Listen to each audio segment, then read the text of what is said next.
mga ka-Discovery, welcome to my channel.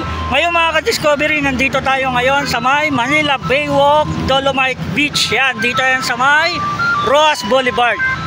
Yan, nasa gilid lang siya ng ating Roxas Boulevard. Bali mga ka-Discovery, ito, papasok tayo dito sa loob. Yan, bali, na-vlog ko na to nung nakaraan. Nung nakaraan kasi, nung opening nito, hindi siya nagpapasok ng mga tao. Kaya ngayon mga ka-Discovery, ito, bumalik tayo ngayon at para masilip na natin yung loob. Yan, first time ko masisilip yung pinaka-loob nito. Kaya mga ka-Discovery, let's go! Samahan nyo ko, yan!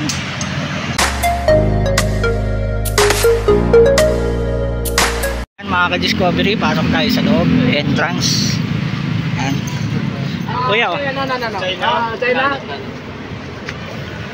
Yan.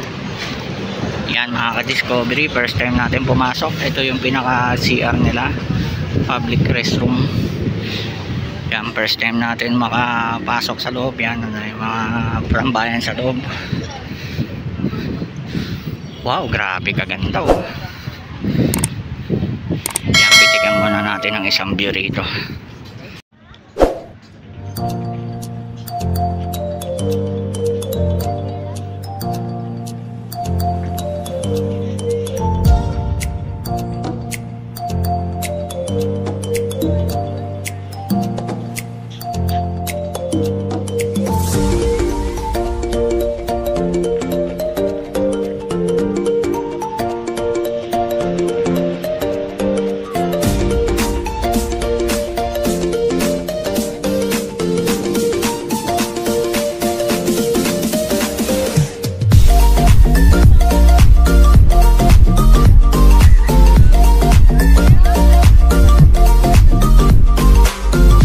Mga ka-Discovery, nakita nyo niya yung mga view dito. Yan, iikot ko kayo, tara samahan nyo ako, silipin natin yung buong Dolomite Beach.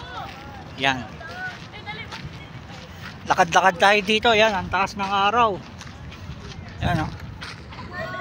Pagkataas ng araw, mainit, pero enjoy lang natin kasi napakaganda ng ginawa ng gobyerno dito. Yan, pasilip ko sa inyo yung yung pinaka-buhangin, yung Dolomite. Yan mga ka-Discovery, ito yung pinaka ginamit nilang yung Dolomite. Yan, yung mga batong maliliit. Yan. Hindi naman siya hindi siya kagaya ng ibang siya, nagmo-moist siya sa kamay. Ito wala. Maganda yung na to, itong Dolomite na to. Para siyang para sa mga shell na maliliit. Ayan, kaya maganda siya sa nilagay dito sa tabing dagat ng Manila Bay. Mga ka-Discovery, mayroong malaking bato dito. Basahin natin yung nakasulat. Ito yata yung pinaka yung marking, itong Dolomite marking na ito, basahin natin. Yan, the Manila Baywalk, Dolomite Beach. This was constructed during the administration of President Rodrigo Roa Duterte as part of the Manila Bay Rehabilitation Program in consonance with the Mandamus Order of the Supreme Court. The Dolomite Beach is a 500 meter by 60 meter structure built with geoengineering interventions. It aims to clean and rehabilitate this trash laden and polluted portion of Manila Baywalk into a vibrant and clean coastal environment where Filipinos can enjoy the sea breeze, the white sand, and the famous Manila sunset. The construction of the Dolomite Beach was started in 2019 during the time of Secretary Roy A.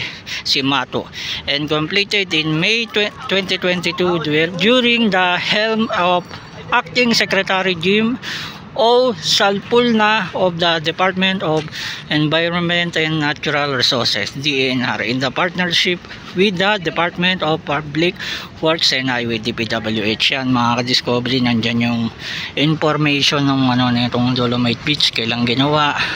Ayan, may order ng Supreme Court, saka yung gaano kalawak, nakapaloob lahat dyan, sino yung nag-manage na ito para magawa tong Dolomite Beach. Yan, ito yung mga mandamos agencies, yung mga gobyerno na nag-ano na itong ano. Yan, ito sa ano, tinagalog lang, pares lang yung nakalagay. Mga ka-discovery, dami na nagse-selfie dito, mga turista sumisilip sa ating Dolomite Beach. Yan, mga nag-picture dito sa Maro. Yan, tumenta naman tayo sa tabing baybayin. Yan, sa tabing dagat. Yun, hawak talaga ng ano. Ito kasi mga ka-discovery, yung ano, World War II dito, yung mga ano natin, yung mga mananakop dito pumasok. Kaya napaka-historical na itong lugar na to. Na itong Manila Bay na to. Yan, makikita nyo naman yung mga lumang litrato, lumang mga video. Dito pumasok yung mga mananakop sa bansa natin. Yan, may vlogger din, oh.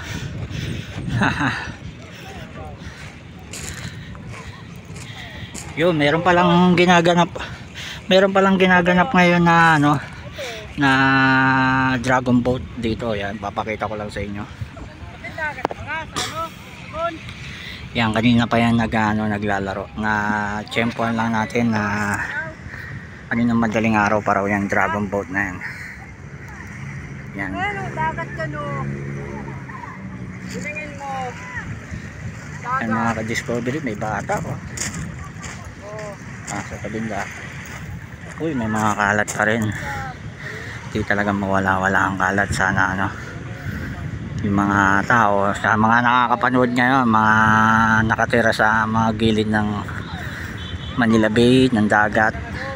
Yan, ito yung nagiging epekto dito sa ano, sa ating kalikasan. Yan, nagkakaroon ng mga basura, kahit anong linis, araw-araw meron pa rin.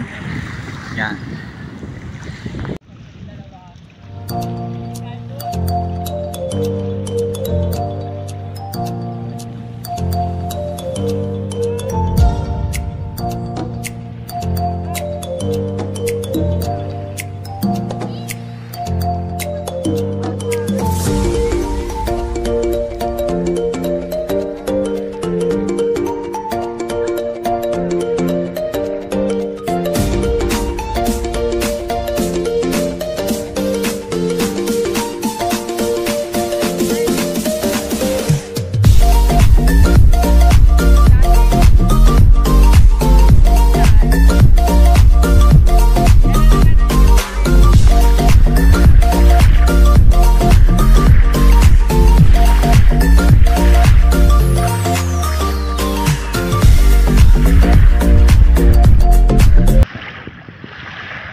Yan mga ka-discovery, ito yung kalagayan ng ating Dolomite Beach. Yan, marami pa rin mga kalat. Tapos meron palang mga ano rito, may halo rin na malalaking ano, para mga graba. Yan, graba na ano siya, para mga shell. Yan, nilagyan nila.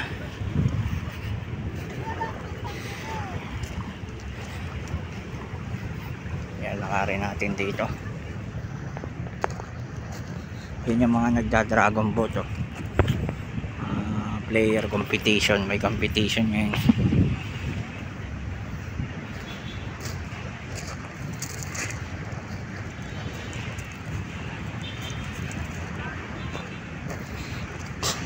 Yan mga ka-discovery, sa mga nanonood ng vlog ko ngayon, sana mapansin to ng mga tao na ito yung nagiging epekto na mahirap ng pigilin na matagal ng problema ng ano natin, ng mga netong Manila Bay, itong basura talaga.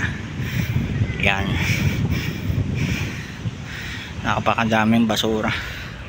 Yan, may sapatos, yan, iba't ibang mga basura, kahit na araw-araw nililinis.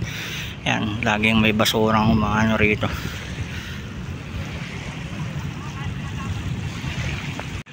Yan mga ka-discovery, lakad-lakad tayo dito, namnamin natin yung ganda ng ano, ng Manila Bay Walk, Dolomite Beach. Yan, mayroong barko eh.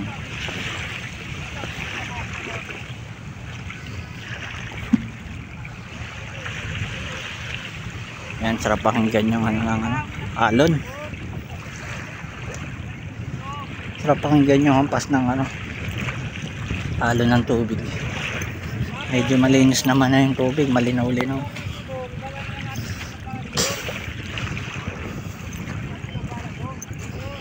Yan, lakad-lakad tayo doon. Daming mga bata doon.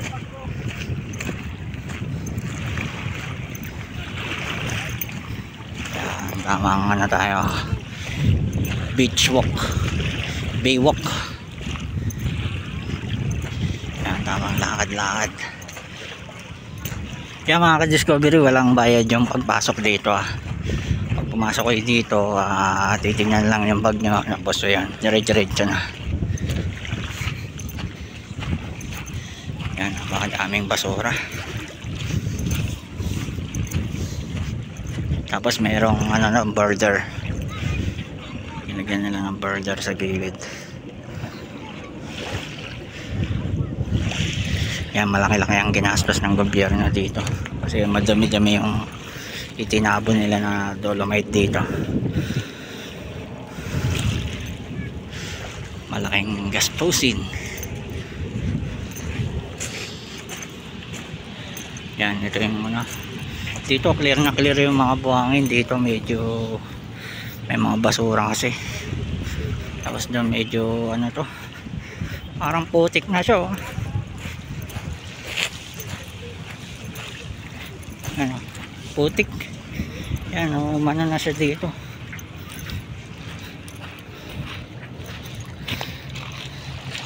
Lambat. Ito. Di pala putik. Lambat na marami siyang dumi, lumot. Yan.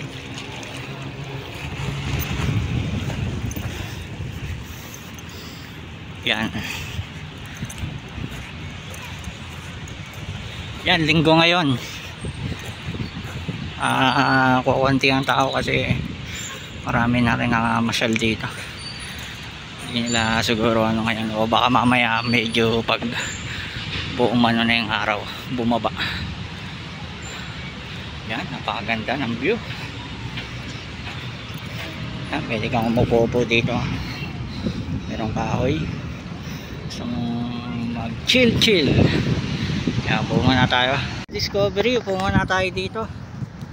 Yan, tamang tanaw-tanaw muna tayo dito. Tanawin muna natin yung ano, ganda ng ano, ng Dolomite Beach. Yan, relax muna tayo dito.